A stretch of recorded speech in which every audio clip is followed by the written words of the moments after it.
चाण दा की फायदा पहला कोल बैके दुखड़ा फुलिया नहीं पिछों रोन कर लाउण दा की फायदा साह उखना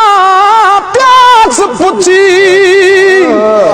पिछों देगा चढ़ाउण दा की फायदा ओ यारो जिदे ते मापे ना राजी होवे ओदा मक्के वल जान दा की फायदा।